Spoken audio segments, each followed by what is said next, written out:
Okay, time to put my money where my mouth is. And we're going to talk about Alex Kurtzman. Okay. We're going to talk about Alex Kurtzman and how him taking over Star Trek might not be a bad thing. Now, I've aired misgivings about his involvement with Star Trek up to this point and into the future. I did a whole video where I went through his IMDb and looked at everything he's been involved in as a writer and stuff like that. But in truth, a lot of those productions had a lot of other factors involved in terms of directors, like on the Transformer movies he wrote, or the producer, the production staff. There's things like Hercules. Hercules is already its own thing before he ever came around and became involved in it.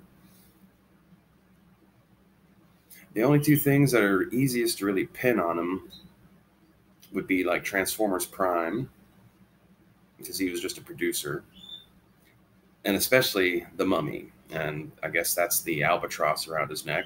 The fact he was even able to secure this gig running Star Trek from his angle is probably a miracle, because after The Mummy flubbed so badly, he's probably not someone on people's top list to come and make their stuff for them, let's say. However, even The Mummy was a hot mess before he ever became involved. Universal Studios already had it in their head that they're going to force jam some sort of cinematic monsters shared universe on us. They already had an abortive attempt with Dracula Untold. And Kurtzman, in a way, was just the dumbass who was actually willing to put up his hand and say, yeah, sure, I'll take a shot at it, when they were still trying to insist on doing it again. His involvement with Star Trek, I mean, Orchi was also a writer on those screenplays, so it's hard to really pull apart whose was whose. And then there's also the J.J. Abrams factor. Once again, the director has a huge amount of influence on what the final product comes in like. And while he has had involvement with Discovery and writing and a little bit of production credit, he's hardly been the showrunner. That whole show's kind of been sabotaged numerous times by starting off with a brilliant showrunner like Brian Fuller and then pulling him off the project, replacing him with a pair of people I had never heard of who are already now off the project, apparently. And I think maybe people who've been hating on Discovery and CBS All Access need to take a pause and consider before they just abandon the whole thing and refuse to watch anything else, that there are some things in motion behind the scenes. The main guy at CBS, who is responsible for Star Trek kind of being treated the way it is, he's being pushed out the door soon, apparently. So people with more respect to the fact that they have this nice IP that has a beloved audience, and that they want that audience to come and help them keep their streaming platform running and all that kind of stuff. Maybe they'll stop mistreating it on purpose because they don't like science fiction. And Kurtzman at least likes science fiction. You can give him that. The things he seems to have done best, I'd say, are the family-friendly kind of things. Like I said, Transformers Prime was actually really excellent. A lot of people think it's the best Transformers series, and I certainly would say it's one of the best. In terms of writing quality and production quality, yes. It doesn't have quite the same level of nostalgia as a couple of the other series, though, so that balances things out for me personally. And it's not like he's going to be writing all these new Star Trek shows. He's producing multiple ones at once. His hands are going to be full, so he might work on a little bit of story development, but for the most part, other writers are going to be handling these things. There are going to continue to be copyright issues that force all the new Star Treks in both the movies and on TV to be legally distinct from the original canon Star Trek. And that's just something people just need to just have in mind when they watch it.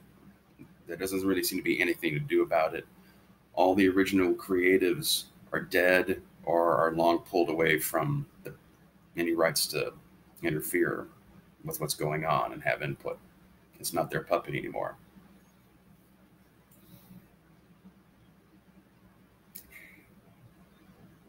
And what was like the very first thing that Kurtzman does? He comes out like there's a vague announcement that he got 4 things in development, and then the first real announcement is, "Hey guys, we got Patrick Stewart back, and we're gonna continue along whatever kind of salvage timeline they're even allowed to do." And I guess that's like another thing fans might just need to get over. Like the whole thing with the Abrams movie has kind of created this thing about worrying about, is it the prime timeline or is it the Kelvin timeline? Kind of ignoring the fact that several episodes of Star Trek throughout the years kind of have already rewritten the prime timeline.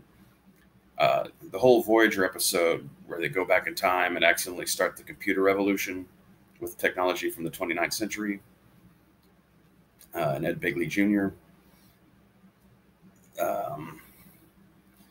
You can kind of construe that's why there was a shift in between how the future looked in between the next generation and the original series, because the original series was off the timeline where humans didn't get that advanced computer technology and had a computer revolution in the 70s, which was this timeline that had the eugenics wars and stuff. And we're in a timeline that had a computer revolution in the 70s and didn't have a eugenics war.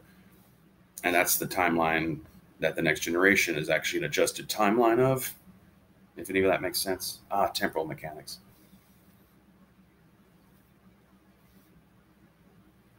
But anyway, suffice it to say, Star Trek has already had issues with time travel. It already has issues with not being perfectly lined up canonically with itself, often within the exact same series. The original series was so scattered in terms of its writing and the writing direction. There's no attempt at all to create any sort of common sense of a story arc going on. They were all just totally randomized missions that make references to things that occasionally kind of overlap in contradictory ways. The Next Generation slowly hammered that out, but the first 2 seasons are kind of inconsistent with the remainder. The movies were probably the first thing that actually had any kind of sense of structured canon, that like a common point of reference that's consistent from movie to movie to movie. And then like Voyager and Deep Space Nine both kind of settled into like this is the setting, and the writing staff had some sort of their Star Trek Bible and they can reference it and all that kind of stuff.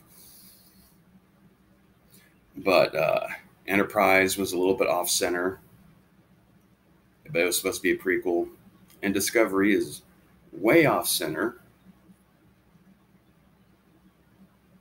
But aside from the fact that we've already seen this in other Star Trek shows, there are background reasons in the production as to why Discovery has to be off center. It cannot line up. If it lined up, it would be in violation of copyright law. And I guess CBS would have to sue itself. We live in an insane fucking world, but in order to be able to enjoy something, sometimes it helps to understand the context of how it's being made.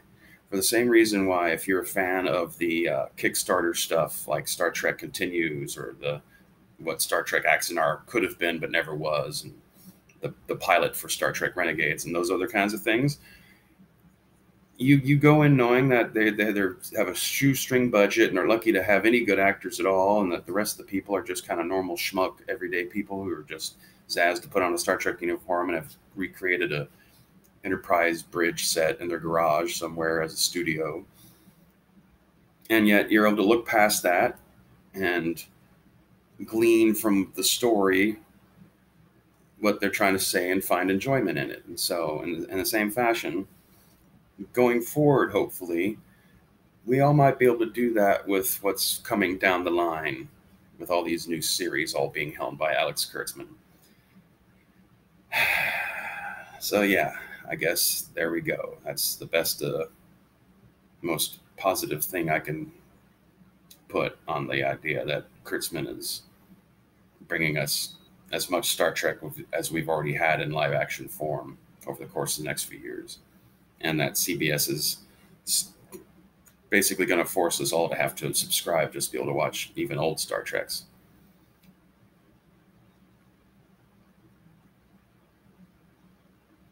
It's kind of a Kobayashi Maru for all of us. It's a no-win scenario.